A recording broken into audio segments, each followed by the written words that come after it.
Well, hey, please listen. I'd like to entertain you today about Pentecost, which, by the way, will be May 31st at sunset until June 1st at sunset. It will be considered a Sabbath and on a Sunday, and everyone is invited.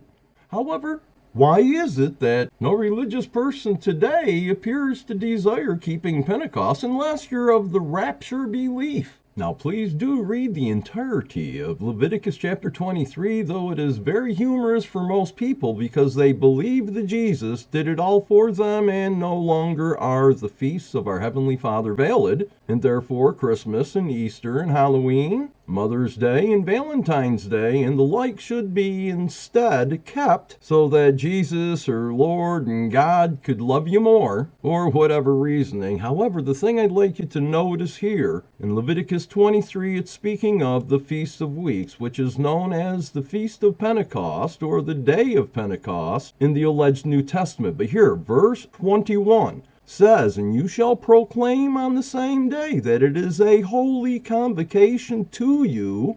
You shall do no customary work on it. It shall be a statute forever," my friends.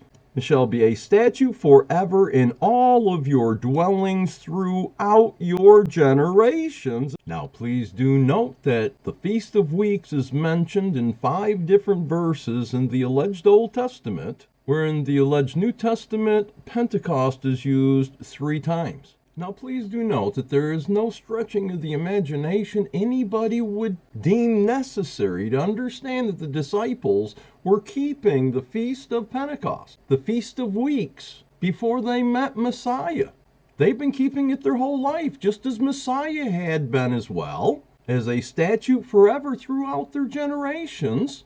And have the generations ceased yet, my friends? They're trying to cease them, but I don't believe so.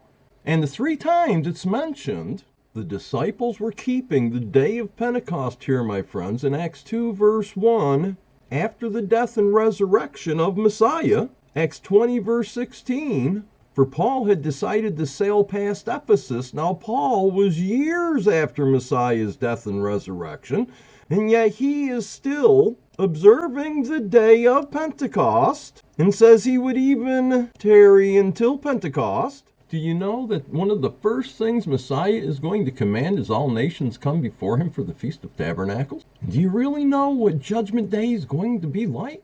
Matthew 25:33, and he will set the sheep on his right hand, but the goats on the left. Well, know you're loved and prayed for always. Bye.